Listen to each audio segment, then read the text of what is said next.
Hello, this is Robert Polenic of Brutal Iron Gym. In today's video, I want to give a tip on how to better feel your lats, which will then allow you to grow your lats better when performing back exercises. So this is a concept you can use when putting together a back workout. We're going to be doing pre-exhaust. In the exercises I'm going to show you today, I'm going to do a version of a straight arm pull down, which is an isolation exercise for the lats. And then I'm going to be doing a seated kind of a variation of a pull down. I'm a little further away than a typical cable lat pull down, but I like this variation and it's kind of a fun mixture of a row and a pull down. It's something I'll use interchanged between traditional pull downs and traditional rows. Both of these movements are stuff that you can find your variations for, but the concept that we talk about is going to work no matter what variation you use. Now, typically when people do rows or pull downs, what I experience with more of my beginner clients, even actually some of the intermediate clients who have struggled to achieve back growth, is they tend to not feel their back well when performing pull downs in rows. They'll talk about their arms and their forearms kind of burning out first, or their technique is just kind of aggressive and they have their shoulders like locked in place and they'll just do like a row like this and there's not much moving in their back. So what I want to do today is to show you a way to pre-exhaust the lats so that way they go into a pull-up or row, pull-up, pull-down or row.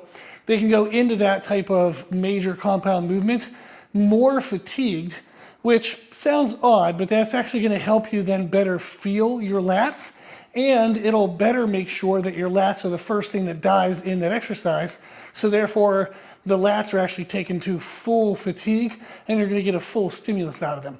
So if you're performing a pull-up, pull-down, or row, and the first thing that gives out is your grip or your biceps, then you're really maximizing the grip or the biceps, not the lats.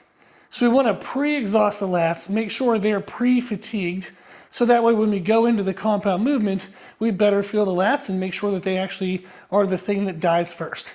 So I have a setup here. I'm just using some D-ring handles that I've made into a neutral position.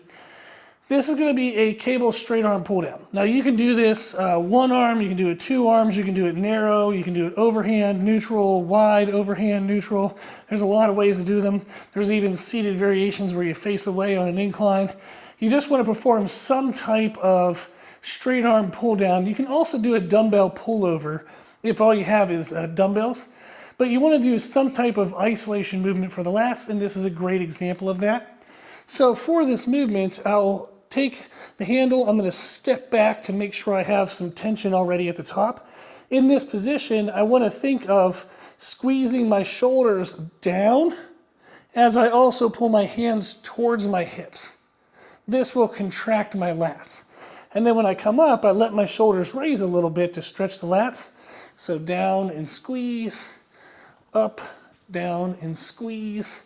So for this movement, I do like getting a pause at the bottom to make sure I can really feel my lats contracting to hold my arms in place.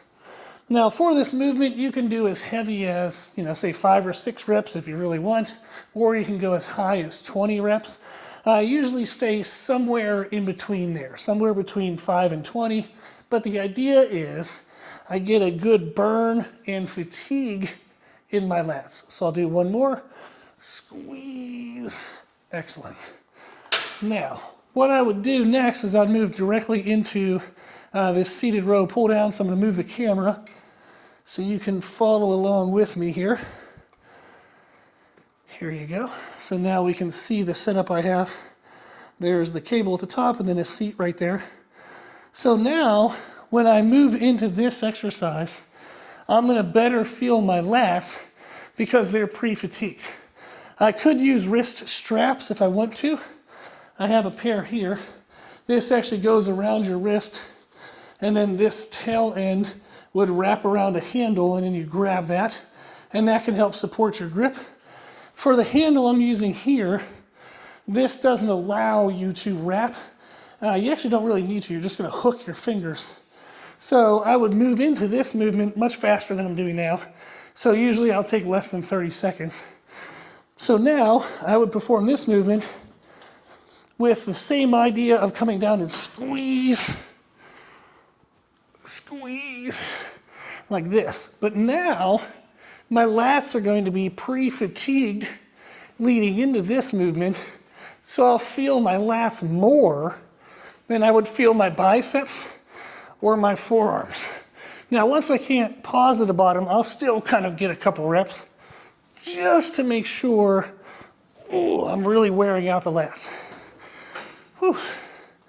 Now, if you do a couple sets of that back to back, so I usually do 3 working sets where I'll do both movements, and then if I feel like I want a little extra stimulus, I'll drop that off and perform 1 or 2 more working sets of the major compound movement.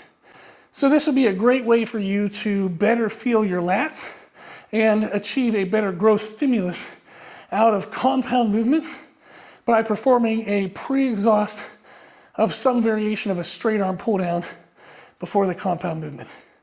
Okay, I'm out of breath, so let me catch up on my breath, and then I'll be making more videos today. But hopefully this one was helpful. If you have any questions, put them in the comments section below, and thank you for watching.